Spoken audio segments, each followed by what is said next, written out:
Tapi karena sudah terbiasa, dia dianggap biasa. Ini yang pertama. Yang kedua, penting buat kita itu untuk menjaga istiqomah. Istiqomah itu menyempurnakan kebaikan.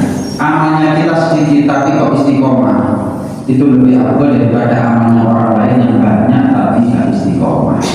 Ajat masih didik lebih api dibandingkan tapi pedangnya umum. Ada orang yang sholat duhanya 8 rakaat tapi berbulan semisal. Ada lagi orang yang sholat duhanya 2 rakaat tapi berbina, dengan 2 rakaat. Jadi pada 8 rakaat tapi 8 bulan. Sering saya kasih gambaran. Batu itu pecah bukan karena disiram air.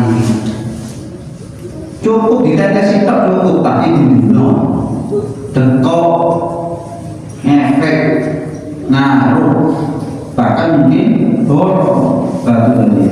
Kenapa? Ditetes itu titik, tapi dibina, digambil, dimudani, ya, banjir, efek.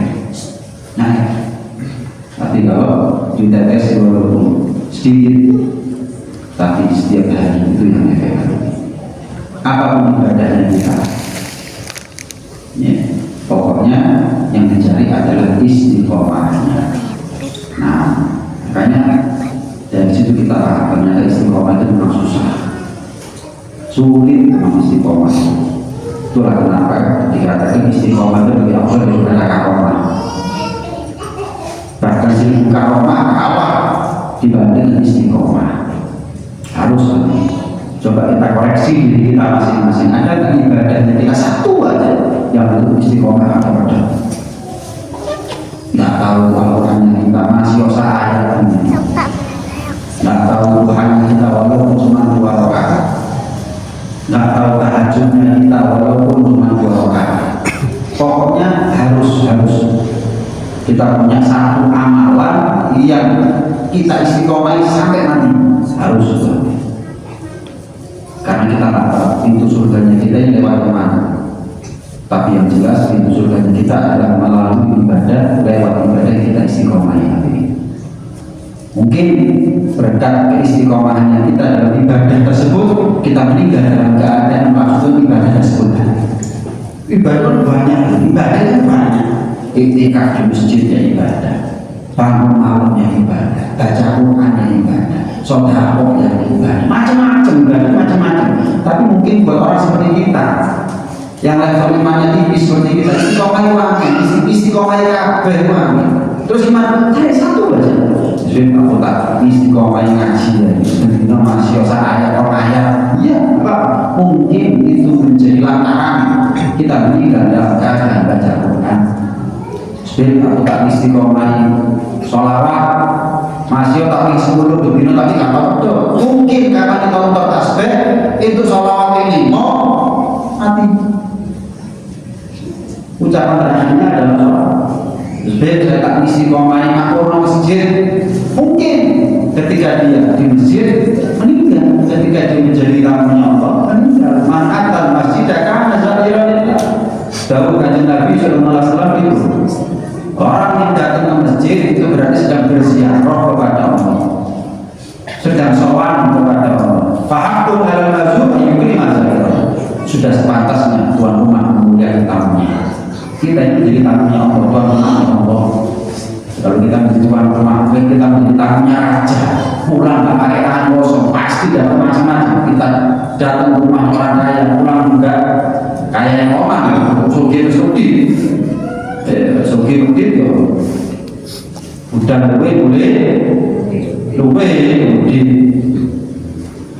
kaya dermawan, udah boleh udah boleh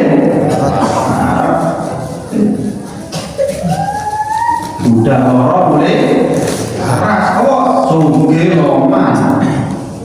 Makanannya orang kaya itu obat sendiri. Makanya kalau mereka dorong awas ya. Soalnya kalau masuk ke sini, lokan ada. Nah,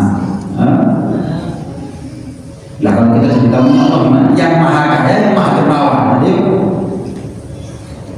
apa kak jadi tombol? Oh meninggal ketika di masjid, meninggal ketika sujud. Ya mutul mar alam asya alaih. Tahu kajian Nabi SAW, manusia itu akan mati sesuai dengan kebiasaan hidupnya.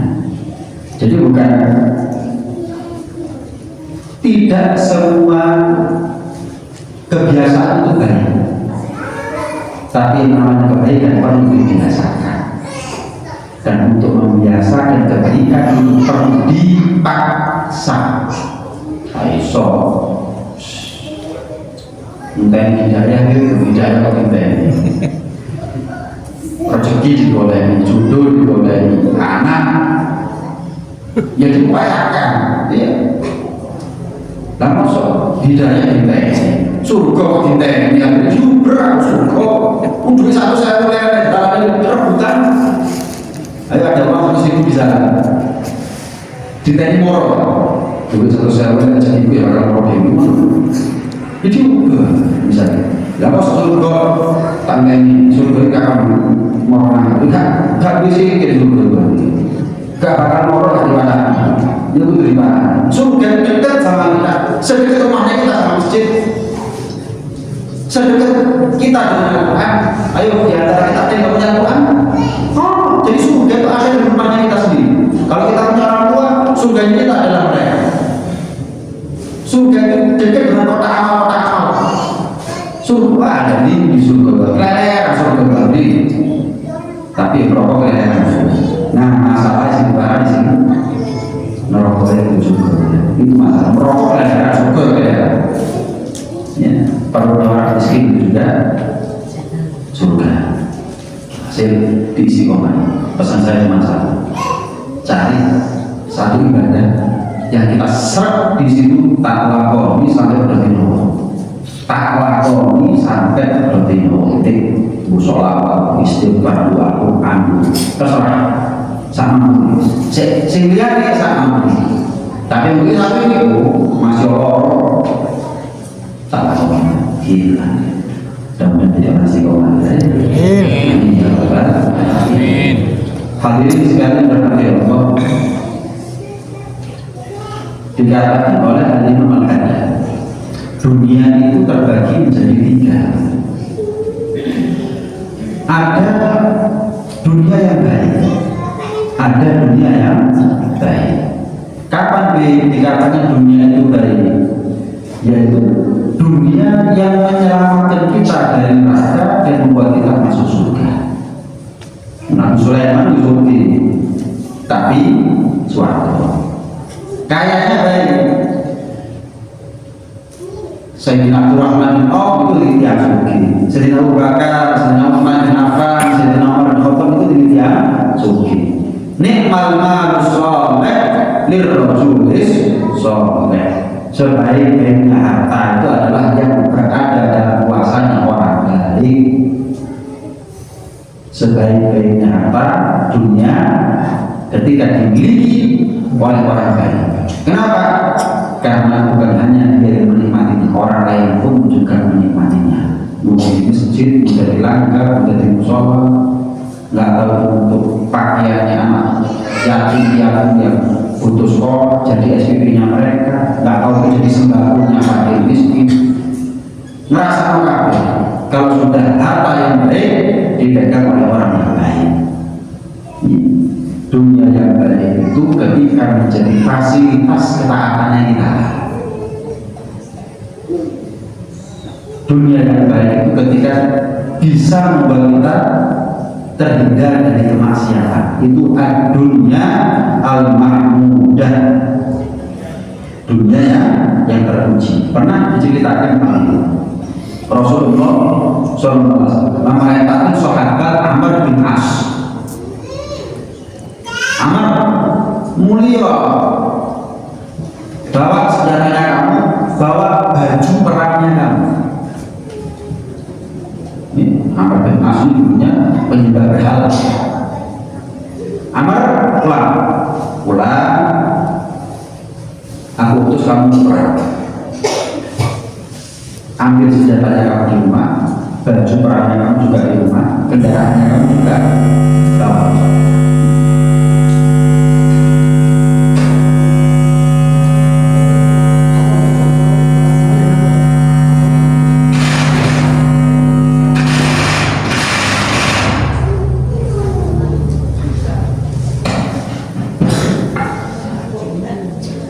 Amar segera pulang ke rumah, bawa ke Rasulullah. Siap ya Rasul, datang bawa kuda, Amar bin As, bawa pakaiannya, senjatanya semua. Kemudian Rasulullah mengatakan, sekarang kamu duduk ya Amar ya, kamu ambil wudhu. Setelah ambil wudhu, pakai pakaiannya, disuruh siap-siap sama Rasul. Dilihat mulai dari kepala sampai kaki, dari atas sampai bawah.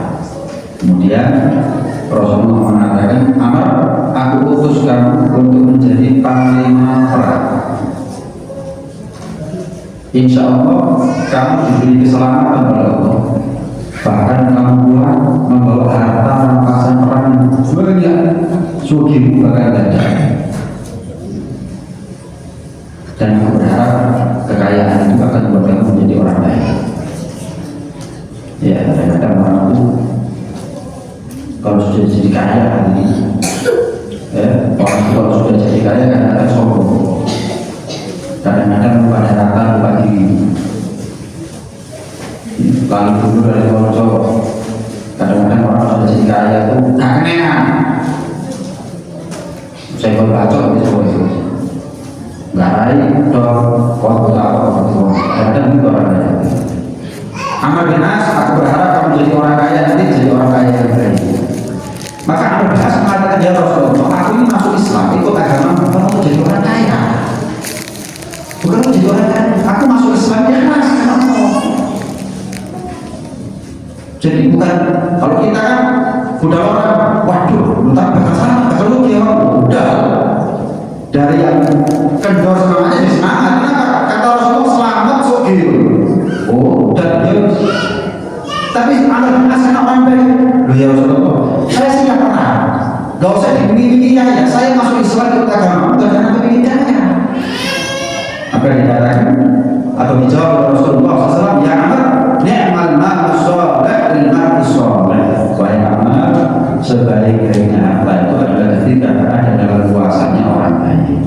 Sebaik-baiknya harta itu adalah ketika dimiliki oleh orang baik. Nah, ini dunia yang pertama. Yang kedua adalah dunia yang mubah, gak gaya dosa, tapi bukan ngoleh ganjaran. Gak surga gak roh, dunia yang mubah. Contoh apa dunia yang mubah? Makan, itu bagian dunia. Nikah itu bagian dunia. Jadi nikah itu tidak langsung dikatakan ibadah. Apa hukumnya nikah? Ibadah bukan. Apakah makan ibadah? Apakah minum ibadah? Apakah bekerja ibadah? Tidak langsung. Apakah nikah ibadah? Tapi kalau diniati ibadah baru jadi ibadah. Saya makan biar apa? Nyukuri nikmat, mereka makan kubur nikmat rumah Allah. Bagus. Saya makan minum biar buat ibadah. Saya kerja apa? Nyukupi anak istri. Nah, kan ada orang kerja karena judi itu kan ada. Ya kerja kan apa kerja? Gaji kan pakai karena riba. Kenapa kok kerja? Ya judul. Gali lubang itu lubang. Enggak, itu bukan ibadah. Kerja dikatakan ibadah ketika diniati ibadah. Lapa kerja cek iso umroh haji, lapa kerja cek iso sedekah, lapa kerja cek itu kan begitu. Nikah juga begitu. Apakah nikah dikatakan ibadah? Enggak, hukumnya nikah itu mubah, makan, minum, tidur, nikah itu bagian dari ibadah dunia yang mubah. Tapi kalau diniat ibadah jadi ganjaran, jadi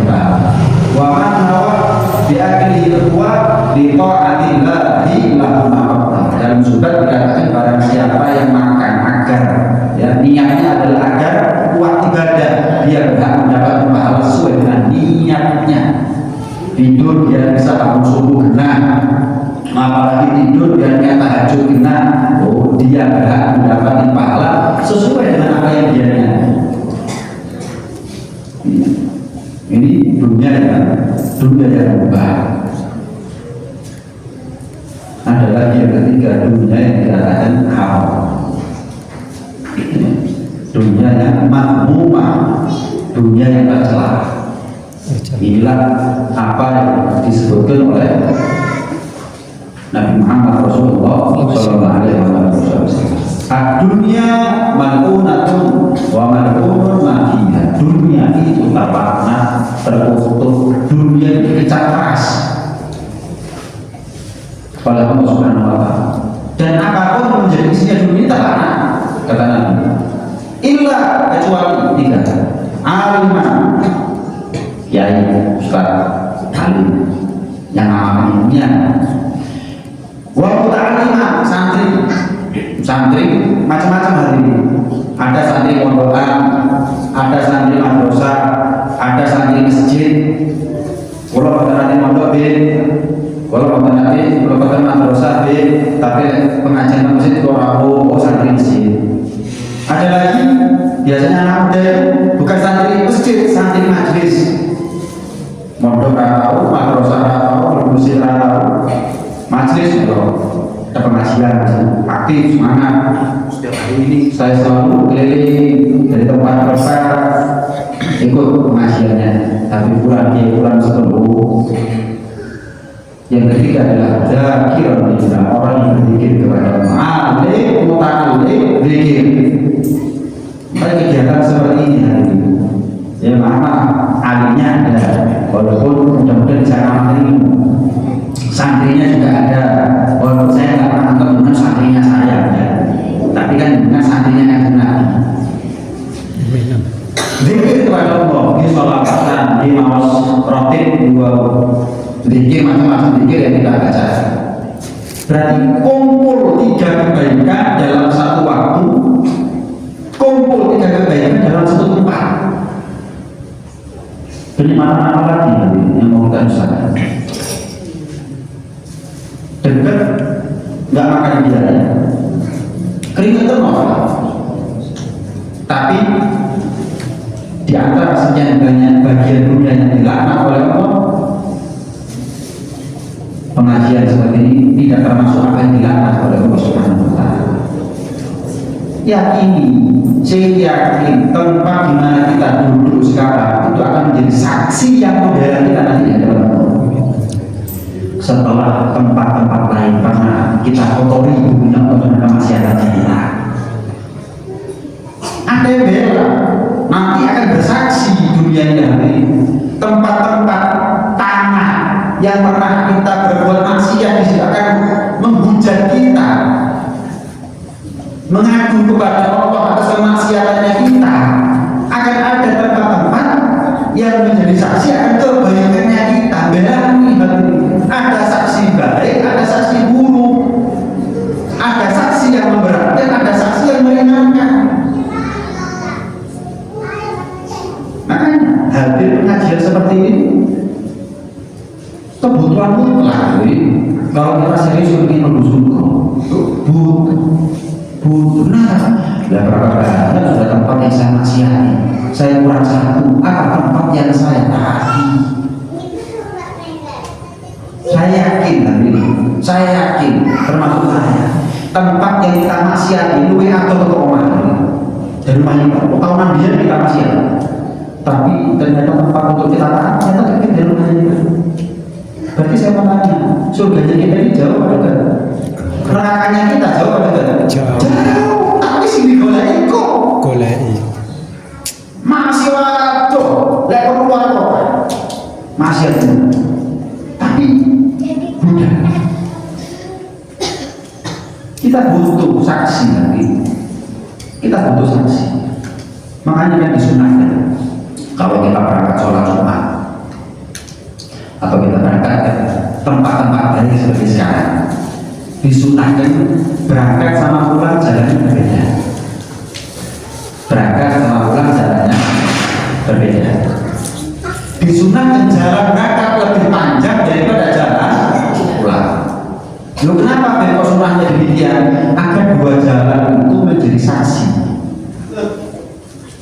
dua jalan itu menjadi saksi. Kenapa ketika berangkat kok lebih panjang daripada jalan pulang masih orang jauh tapi kamu kebutuhan mau kita yang masih ada yang utama itu belakang di kota belakang gitu kenapa setiap langkah ini ganjaran nutupi kekurangannya kita, langkahnya kita mungkin puluhan kilometer masih ada dosa muter diri lek mudah kalau pulang cari kajian sama seperti kita sholat sunnah misalnya habis sholat isya terus mau sholat tabiat jangan bisa di tempat yang sama geser. Kenapa? Setiap tempat yang kita pernah sujud atau disaksi tambah akeh tambah banyak tempat yang kita sujud tambah banyak saksinya itu gambar butuh hati kita sama pengajian butuh kalau nggak ada pengajian ini anak muda udah ada kemana ayo bahkan diharapkan dari kampung itu kampung yang baik, kampung putih bukan kampung hitam kampung hijau, kampung abang tapi kalau difasilitasi dan nggak didukung gimana hasil butuh kita sama fasilitas. Iya, kita ini kalau di rumah boleh dilihat tapi difasilitasi ini kan pengajian itu difasilitasi ini jangan tinggal tekor-tekor kemarin supaya mulai selesai supaya mulai ngambil supaya pengajian rumah supaya sholawatan selesai yakin kalau Allah tidak menghendaki kita tidak di surga mungkin mengatakan kita kumpul selama dalam mosok kita ini takdir kumpul dalam kebahagiaan tapi masuk neraka itu apa kesan percuma Allah takdir kita kumpul dalam kebahagiaan sekarang ini takdirnya sia-sia lek gledek syukur khotimah lek gledek roh tujuannya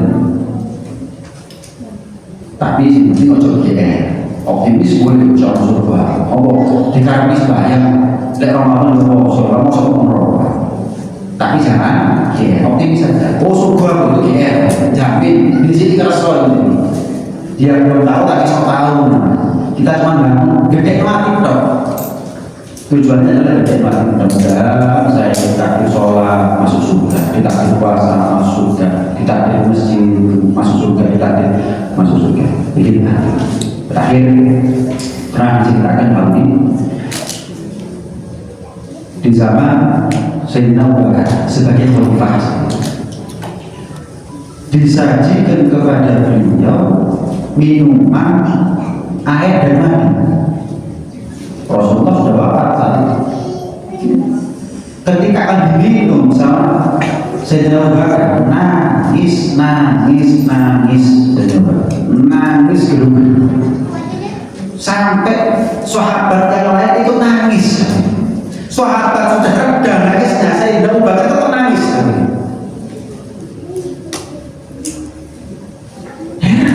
Apa yang bikin Sayyidina Abu Bakar nangis? Sampai di tubuh lama reda tangisannya Sayyidina Abu Bakar. Kita ngerti kali Rasulullah. Mayuti kayak Abu Bakar yang kali kata Rasulullah. Apa gerangan membuat engkau nangis wahai Abu Bakar? Sampai kami nangis, wes nari, jadi aku belum nari. Enggak, aku ini pernah duduk ramah-ramah bersama Rasulullah Sallallahu Alaihi Wasallam. Lungguh bareng. Tiba-tiba Rasulullah itu tangannya kayak apa namanya? Kayak misalnya ada lawan Rasulullah ini dikipas-kipas ya. Kayak nariyo. Ada si bapak sebelahnya Rasulullah. Kok seperti mengusir sesuatu? Badan kakinya nggak ada apa, nggak ada orang, nggak ada binatang dan lain sebagainya. Apa yang panjenengan lihat ya Rasul yang tidak kami lihat? Maka Rasulullah mengatakan bahwa didatangkan kepada aku dunia oleh Allah Subhanahu Wa Taala. Nabi ditekani dunia bukan Arab dan dunia. Kalau kita Arabnya dunia kesingkat. Nabi di dunia, Nabi nggak usir. Apa kata dunia itu? Wahai Muhammad, kamu boleh selamat, tapi setelah kamu nggak ada yang selamat aja. Kamu bisa selamat, tapi setelah kamu nggak ada yang selamat. Setelah Rasulullah siapa lagi? Assalamualaikum. Setelah Rasulullah siapa lagi? Sayyidina Abu Bakar sebagai perwakilan umat. Kayaknya setelah Rasulullah kita yang disuguhkan saat itu hanya air dan madu. Itu sudah bikin Sayyidina Abu Bakar takut nggak selamat daripada bagian dunia yang ketika itu Rasulullah itu sih. Ada di sini kira-kira yang kalau dapat uang 10 juta sumpah kali. Kalau ada mulai bulan depan jenengan yang isi aja saya akan mau aku juga sih seneng ada orang itu bergerak di atas 10 juta ya maklum jasa Allah saya terima kasih banget ini sedang bakar dalam kayak baru ada sumpah jangan-jangan ini adalah bagian dunia yang diusir oleh Rasulullah tapi mau nggak mau harus kamu terima ya cara berpikirnya itu memprioritaskan akhirat. Hasil orang yang nomor satu Allah tidak akan dinomorduakan kalau Allah, tapi orang yang menomorduakan Allah jangan pernah berharap akan dinomorsatukan oleh Allah Subhanahu wa Ta'ala. Tentunya menomorsatukan Allah butuh perjuangan, butuh pengorbanan. Ya memang dunia itu tempat kita berjuang, bukan untuk menikmati hasil. Surga itu menikmati hasil. Jadi kalau kita berharap hasilnya sekarang berjuang di dunia, menikmati hasil dunia dan akhirat itu barat dan timur. Semakin orang cinta, obsesif sama dunia, semakin dia menjauh dari akhirat. Semakin orang obsesif terhadap akhirat, semakin dia menjauh daripada dunia. Barat dan timur. Lek ngawur jadi soal itu, dia orang ngawur yang itu loh ada dalam Allah kan. Yang dulu ya akhirat beda. Orang banyak nabi dunia hasanatan, tapi akhirat hasanatan.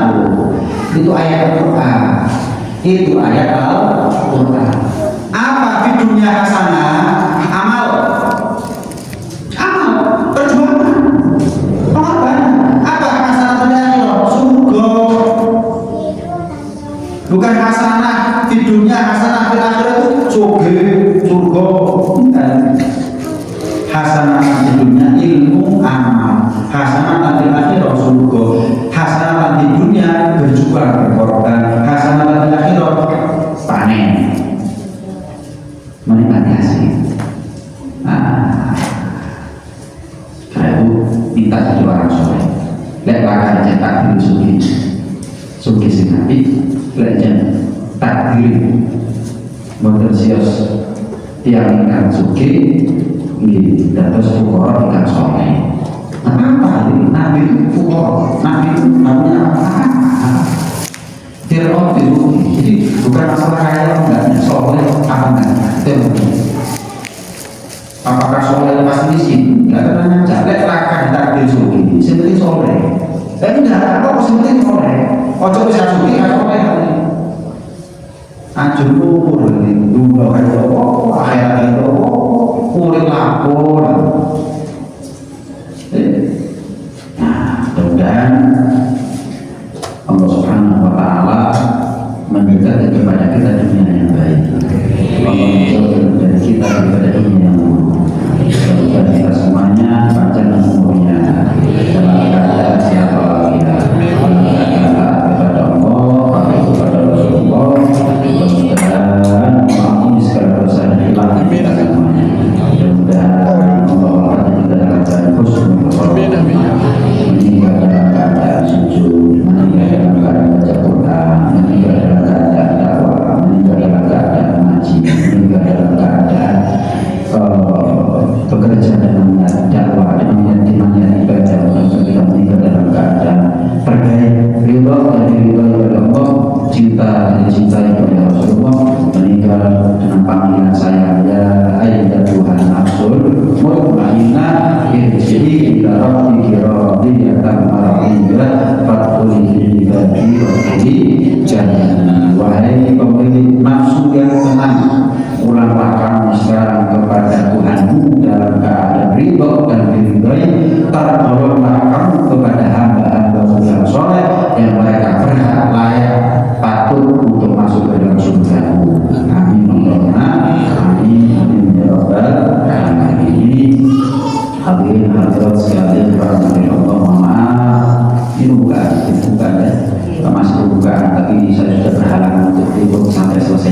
Saya masih harus ke belai wajah. Jadi biar tak terlalu malu ada di sana pengajian, soalnya bukan pengajian majlis majlis sholawat besar. Kalau majlis sholawat besar selesainya malu, cuma majlis sholawat ragu. Jadi biar tak terlalu malu ada di sana. Saya mohon pamit, belum teman-teman itu banyak yang dikasih lancar, dikasih ini wassalamualaikum warahmatullahi wabarakatuh.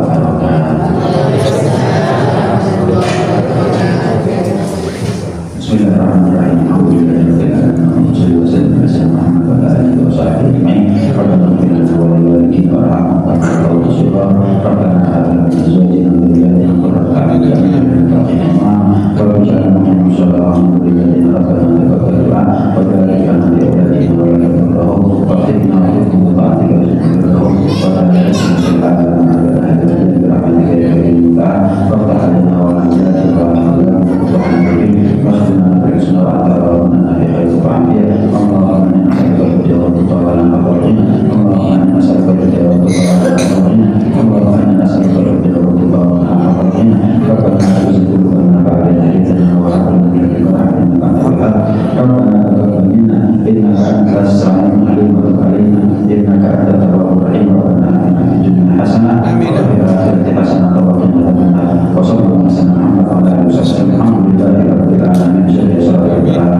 Alhamdulillah.